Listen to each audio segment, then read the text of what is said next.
Hello दोस्तों, you watching 91 mobiles और मैं हूं शिवम चौधरी और आज मेरे साथ है the all new MG Astor, जिसको मैं पिछले कई दिनों से as a primary car drive कर रहा हूं और आज इसका एक full on long term review लेकर आया हूं। अगर आपके मन में भी ये सवाल है कि MG एस्टर का डेली माइलेज कितना है, सिटी यूसेज कैसी है, ड्राइविंग कैसी है, हैंडलिंग कैसी है या परफॉर्मेंस कैसी है, तो आपको ये वीडियो बिल्कुल देखना चाहिए, डेफिनेटली एंड तक जरूर देखना चाहिए। MG एस्टर को लॉन्च हुए 4 से 5 महीने हो चुके हैं और इस दौरान इस सेगमेंट में कई सारी कारें लॉन्च हो चुकी हैं, जैसे कि हुंडई क्रेटा, स्कोडा कुशक और फॉक्सवैगन टाइगर। अब उन सबके सामने ये कार इस समय कहां टिकती है, इन सभी सवालों का जवाब और ड्राइव से लेके इसकी सारी टेक्नोलॉजीज के बारे में बात करते हैं आज की इस वीडियो में।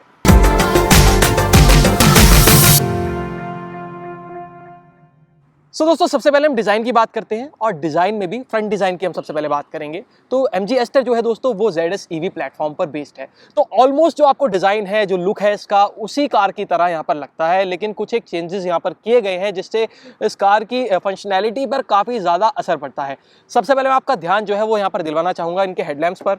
यहाँ पर जो आप इसके हेडलैम्प देखेंगे, इसमें आपको LED प्रोजेक्टर हेडलैम्प मिलते हैं और मैंने दिन में तो खैर यूज़ नहीं किए हैं ऑब्वियसली, लेकिन रात में जब यूज़ किए हैं तो ये काफ़ी ज़्यादा ब्राइट है और आपको इनफ प्रोजेक्शन मिल जाती है, तो इसमें आपको कोई दिक्कत नहीं आती है। देखने में भी काफ़ी ज़्यादा ये अच्छे लगते हैं, अट्रैक्टिव लगते हैं। इसके बाद अगर आप यहाँ पर ये ग्रिल देखेंगे दोस्तों, तो ये जो ग्रिल है स्कैटरिंग पैटर्न के साथ आपको एक ग्रिल मिलती है और ये ग्रिल मैं आपको बताना चाहूँगा ZS EV से टोटली डिफरेंट है। बीच में आपको बड़ा सा MG लोगो भी देखने के लिए मिल जाता है। इसके बाद अगर आप बीच में देखेंगे, नंबर प्लेट के जस्ट नीचे आपको एक रडार दिखाई देगी। अब ये जो रडार है, इसके बारे में मैं आपको रिव्यू में आगे बताऊंगा कि किस काम ये आती है। फिलहाल आप ये समझ लीजिए कि यहाँ पर बीच में एक रडार दी गई है। इसके बाद आप यहाँ पर देखेंगे फॉग लैंप्स है, तो ये भी टोटली डिफरेंट है ZS EV से। और एक खास चीज़ और है, वो है इस पर फ्रंट पे आपको जो मिरर है उसके ऊपर कैमरा दिया गया है, जो कि 360 व्यू में यहाँ पर काम आता है। तो ये है इसके फ्रंट की बात। बॉनेट पर अगर आप देखेंगे तो आपको यहाँ पर एजेस दिखाई देंगी, तो विच मीन्स अगर मैं फ्रंट से इसके लुक की बात करूँ तो इस सेगमेंट में जितनी भी बाकी SUVs आती हैं वो आपको थोड़ी सी बॉक्सी लुक में ज़्यादा दिखाई देती हैं, लेकिन जो MG एस्टर है इसको थोड़ा सा स्पोर्टी और थोड़ा सा मैं कहूँगा ज़्यादा अट्रैक्टिव लुक में कंपनी ने यहाँ पर पेश किया है और डेली यूसेज में जब आप जाते हैं तो पब्लिक ज़रूर नोटिस करती है।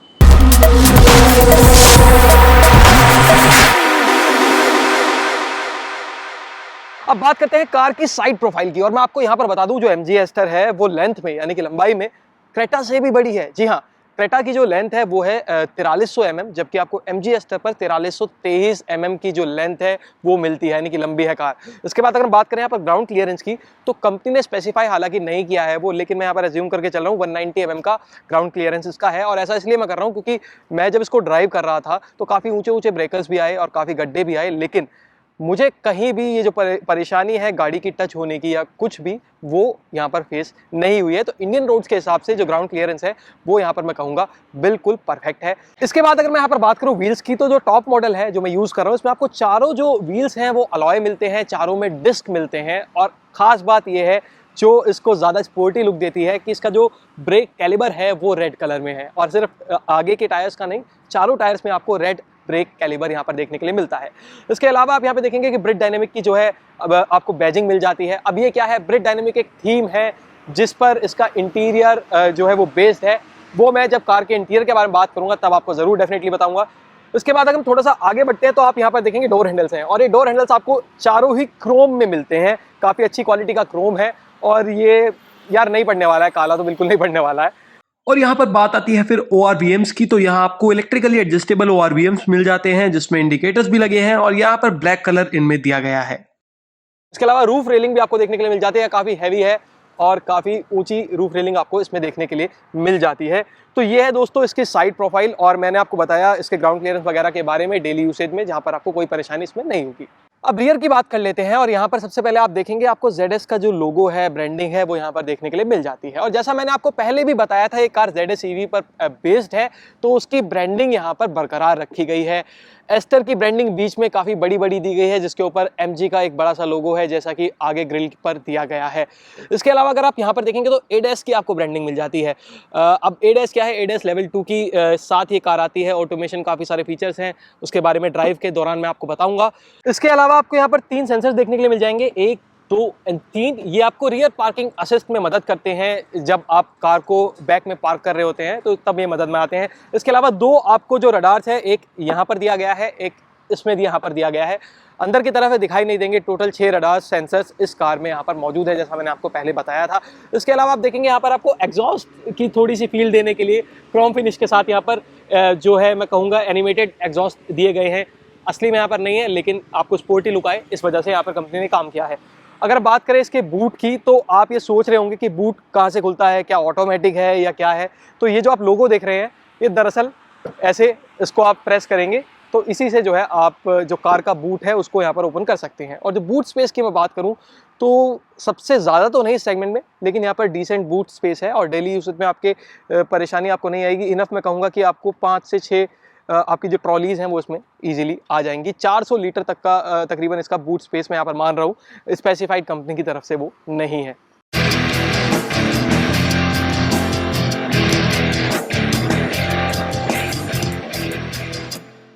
अब दोस्तों देखिए, मैं फीचर्स के बारे में यहाँ पर ज़्यादा बात नहीं करूँगा। ऑलरेडी इसके वॉक अराउंड और फर्स्ट लुक में मैं वो बात कर चुका हूँ। आपने अगर वो वीडियो हमारी अभी तक नहीं देखी है तो लिंक आपको ऊपर मिल जाएगा, डिस्क्रिप्शन में मिल जाएगा, जाकर वो देख सकते हैं। बात करने वाला हूँ कि डेली यूज़ में आपको क्या चीज़ें परेशान करती हैं और क्या चीज़ें बहुत ज़्यादा पसंद आने वाली हैं। तो यहाँ पर जो डैशबोर्ड की क्वालिटी है या सीट के लेदर की क्वालिटी है वो काफ़ी अव्वल दर्जे की है और उसमें आपको कहीं भी कोई परेशानी नहीं आने वाली है। स्पेशली अगर आप डुअल टोन में रेड और ये ब्लैक टोन में अगर इंटीरियर ले रहे हैं तो तब आपकी बल्ले बल्ले है।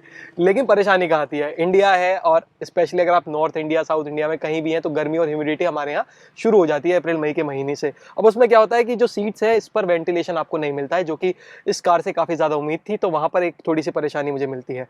दूसरी चीज़ अच्छी क्या है वो ये है कि इसमें इनफ स्पेस दिया गया है, जगह जगह स्पेस आपको देखने के लिए मिल जाएगा। चाहे यहाँ पर आप कप होल्डर देखें, चाहे आप डोर स्पेस देखें जहाँ पर 1 लीटर तक की बोतल आप आराम से इसको स्लाइड डाउन करके यहाँ पर रख सकते हैं, फिर भी काफ़ी ज़्यादा स्पेस आपको देखने के लिए मिल जाता है। इसके अलावा यहाँ पर आप आर्म रेस्ट जो देख रहे हैं यहाँ पर भी काफ़ी ज़्यादा स्पेस आपको देखने के लिए मिल जाता है। स्पेस काफ़ी ज़्यादा है, कंफर्टेबल पूरा है, लेकिन वेंटिलेशन नहीं है, ये एक चीज़।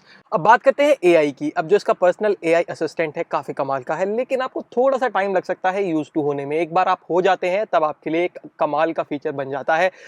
जो इसकी डिस्प्ले है मल्टी फंक्शनल है, इसको भी मैं यहाँ पर थम्स अप देना चाहूँगा। और जो दूसरी चीज़ है जिसमें मुझे परेशानी थोड़ी सी वो ये है कि यहाँ पर जो आपको मिरर मिलता है रियर व्यू, ये मैनुअल है, तो ये आप इससे एक्सपेक्ट नहीं कर रहे होंगे कार से, लेकिन यहाँ पर मैनुअल आपको मिलता है। स्टीयरिंग काफ़ी स्मूथ है, 3 मोड्स के साथ आता है, अर्बन, डायनामिक और एक मोड और है, आप अपने अकॉर्डिंग उसको एडजस्ट कर सकते हैं। तो हालांकि थोड़ा बहुत ही फर्क पड़ता है, बहुत ज़्यादा फर्क नहीं पड़ता है, लेकिन ये काफ़ी स्मूथ है और मैं कह सकता हूँ मक्खन मलाई स्टीयरिंग अगर मैं सरल भाषा में कहूँ तो हो जाता है। लेकिन यहाँ पर आप इसको टिल्ट डाउन एंड अप तो कर सकते हैं, लेकिन जो टेलीस्कोपिक शिफ्ट है वो आपको नहीं मिलता है, विच मीन्स कि सरल भाषा में कहूँ तो आप हाइट के अकॉर्डिंग अंदर या बाहर स्टीयरिंग को एडजस्ट नहीं कर पाते हैं। तो ये एक और जो चीज़ है वो मुझे इसमें खामी लगी। बाकी ऐसा कोई मेजर इशू है नहीं, खामी नहीं, आप इसको मिसिंग चीज़ें ज़रूर कह सकते हैं। तो हमने ड्राइवर और को ड्राइवर सीट की बात कर ली है, बात करते हैं रियर सीट्स की। तो अगर आप MG एस्टर को ड्राइवर या शॉफर के साथ यूज करना चाहते हैं तो तब भी आप जो है फ्रंट सीट्स को मिस नहीं करेंगे। उसकी एक खास वजह है इसकी सनरूफ। तो सनरूफ क्या है, आप देखिए यहाँ पर पैनोरामिक रूफ आपको दी गई है, सनरूफ भी नहीं मैं कहूँ, और इतनी बड़ी है ये, इतनी ह्यूज है कि जो पीछे वाले जो दोनों जो पैसेंजर्स होंगे उनको भी ये कवर करती है और उनको भी पूरा यहाँ पर जो रूफ का है वो मज़ा मिल जाता है। इसके अलावा मैं बात करूं यहाँ पर अगर AC वेंट्स की, तो आपको रियर AC वेंट्स भी यहाँ पर देखने के लिए मिल जाते हैं और 2 USB पोर्ट्स भी आपको दिए गए हैं यहाँ पर चार्जिंग वगैरह के लिए। बाकी बात करें कंफर्टेबिलिटी की, तो यहाँ पर वैसे तो आपको 3 जो हेडरेस्ट है वो दिए गए हैं और ये एडजस्टेबल हैं, लेकिन आपको मैं बताना चाहूँगा 2 ही लोग यहाँ पर आराम से बैठ पाते हैं। और उसकी एक खास वजह ये है क्योंकि बीच में यहाँ पर आप देखेंगे तो आर्म रेस्ट आपको काफ़ी बड़ा सा मिल जाता है, जो कि अगर आप 3 लोग बैठेंगे तो उसको आप फिर मिस करने वाले हैं। और यहाँ पर भी आपको कप होल्डर वगैरह मिल जाते हैं। इसकी भी जो क्वालिटी है, कुशनिंग है, काफ़ी सही है। लेग स्पेस ठीक है। हेडरूम में कहूँ मैं 6 फीट का हूँ तो 6 फीट तक वालों लोगों के लिए तो ये ठीक है, लेकिन उससे अगर आप थोड़ी सी हाइट ज़्यादा है तब जो है थोड़ी परेशानी हो सकती है। लेकिन इंडिया में ज़्यादातर 6 फीट से ज़्यादा लंबे लोग बहुत कम ही होते हैं, तो वहाँ पर भी आपको परेशानी नहीं होने वाली है। तो रियर पैसेंजर्स के लिए भी यहाँ पर इसको थम्स अप है। इसके अलावा अगर आपको पीछे बैठ के थोड़ी घुटन महसूस ना हो, उसके लिए यहाँ पर ग्लास का जो सेक्शन है काफ़ी ज़्यादा बड़ा दिया गया है, तो आप इजीली आप देखेंगे काफ़ी आपको घुटन महसूस नहीं होती है, एरी फील होता है। और सनरूफ की बात कर रहा था, एक चीज़ बतानी भूल गया था, वो ये है कि सनरूफ पर यहाँ पर फिल्म दी गई है दोस्तों, और ये फिल्म जो है आपको थोड़ी सी ब्लैकिश टोन में दिखाई देती है, और वो इसलिए है ताकि जो कलर टेम्परेचर है कार के अंदर न्यूट्रल रहे और जो सनलाइट है वो डायरेक्ट हार्शली आपके ऊपर ना पड़े। यार अंदर बाहर की बहुत बात हो चुकी है, अब आते हैं मेन मुद्दे पर। भाई चलने में कैसी है, कैसा माइलेज देती है, हैंडलिंग कैसी है, तो मैं आपको बता दूं, अगर आप इसको सिटी में चला रहे हैं तो मैंने इसको 60-70 किलोमीटर पर आवर की स्पीड पर ऑन एन एवरेज चलाया है। मेरा जो माइलेज निकल करके आया है वो है 10.5 से 11 का। हाईवे पर आया है 12 तक का, और जो क्लेम करती है कंपनी वो 14-15 की रेंज में शायद करती है, तो उससे मैं कहना चाहूँगा यहाँ पर काफ़ी कम है। ये मुझे एक माइनस पॉइंट यहाँ पर लगता है। बात करें परफॉर्मेंस कैसी है, कैसी उठती है कार, तो मैं आपको बता दूं कि अगर मैं इसको एक्सेलरेट एकदम से यहाँ पर कर देता हूँ तो विद इन सेकेंड्स ये स्पीड पकड़ लेती है, नो डाउट। और आपको लगता है कि हाँ, आप स्पोर्ट कार के कैबिन में यहाँ पे बैठे हुए हैं। लेकिन जो बाकी मैनुअल कार्स में आपको तुरंत गियर डाउन करके झटका जो मिलता है, वो इसमें आपको नहीं मिलता है। इस चीज़ का यहाँ पर काम किया गया है एमजी की तरफ से, और ये काबिल तारीफ है कि आपको पिकअप हाई मिलेगा, लेकिन वो जो कार उठती है वो बिल्कुल स्मूथ वे में उठती है और आपको बिल्कुल भी यहाँ पर झटका महसूस नहीं होता है।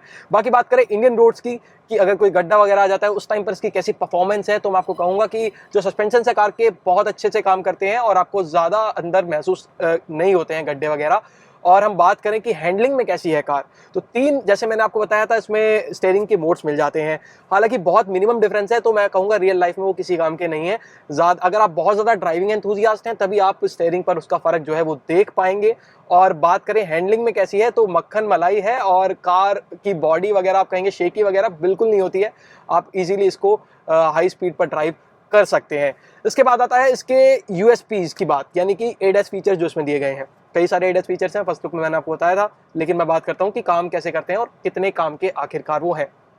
तो इसमें दोस्तों जो फीचर्स मिल जाते हैं, सबसे पहले आता है फॉरवर्ड कॉलिजन वार्निंग। अब ये क्या है कि अचानक से आप हमारे इंडिया में मना करने के बावजूद कई सारे लोग होते हैं फ़ोन का इस्तेमाल करते हैं, जो कि नहीं करना चाहिए दोस्तों। इफ इन केस आप अब भी कर रहे हैं तो मैं सच करूँगा ना करें, लेकिन यहाँ पर एक फॉरवर्ड कॉलिजन वार्निंग दी गई है, जिसकी मदद से अगर आप इसको हाई सेंसिटिविटी पर सेट कर देते हैं, कार की स्पीड 40 किलोमीटर है, तो इमरजेंसी ब्रेक अप्लाई कर देगी। कोई पेडेस्ट्रियन आपके सामने आ जाता है या फिर कोई ऑब्जेक्ट अगर आ जाता है, तो 40 किलोमीटर से ऊपर अगर आपकी कार की स्पीड है, तब ये आपकी कार की स्पीड को 40 किलोमीटर स्लो डाउन कर देगी, तब ब्रेक अप्लाई नहीं करेगी। तो फीचर ये 40 किलोमीटर तक ही काम करता है। दूसरी बात करते हैं रियर ड्राइव असिस्ट। अब ये भी डेली लाइफ में काफ़ी ज़्यादा यूज में आता है फीचर। इसमें क्या है कि आप जब कार को रिवर्स ले रहे होते हैं, तो अगर कोई ऑब्जेक्ट पीछे है तो आपको जो इसकी यहाँ पर डिस्प्ले है ये इससे अलर्ट कर देती है। 360 व्यूज में आता है, बहुत कमाल का है, और कई बार आपकी कार की सेफ्टी ये करता है, आपको काफ़ी ज़्यादा असिस्ट करता है। ये भी रियल लाइफ में बहुत ज़्यादा इस्तेमाल में आता है। इसके बाद आता है लेन चेंज असिस्ट सिस्टम। अब ये मुझे इसमें दिया गया है, नो डाउट अच्छा एक फीचर है, लेकिन डेली लाइफ में आई डोंट थिंक सो कि इतना आपके काम आने वाला है। हालांकि इसकी फंक्शनैलिटी क्या है वो मैं आपको बता देता हूँ।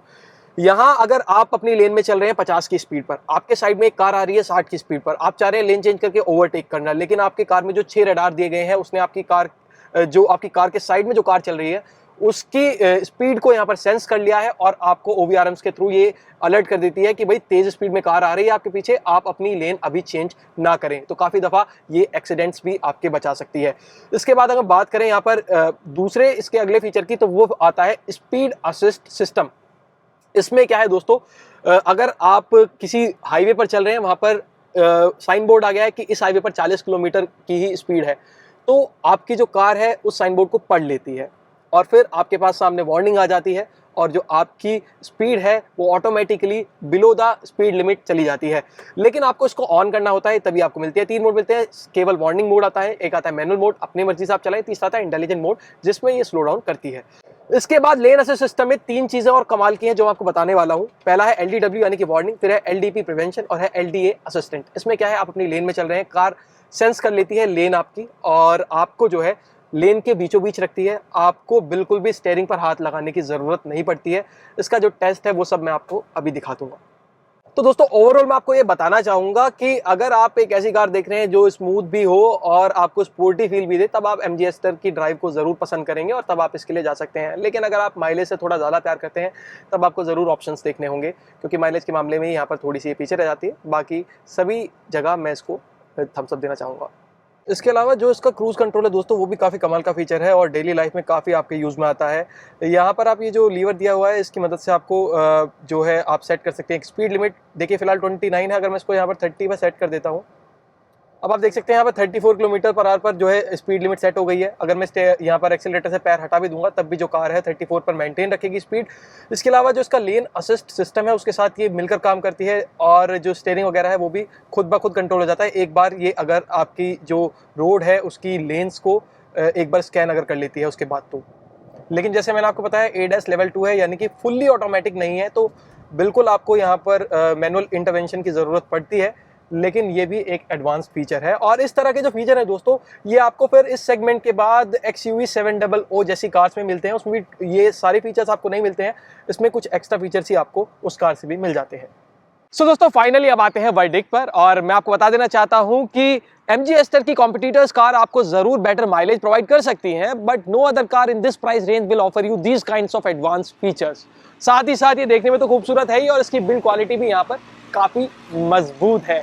तो ये थी MG एस्टर, सब कुछ मैं आपको इसके बारे में बता चुका हूँ। अगर कोई सजेशन है या फिर कोई डाउट रह जाता है तो कॉमेंट बॉक्स में ड्रॉप कर सकते हैं, और बाकी निहारिए इस कार को।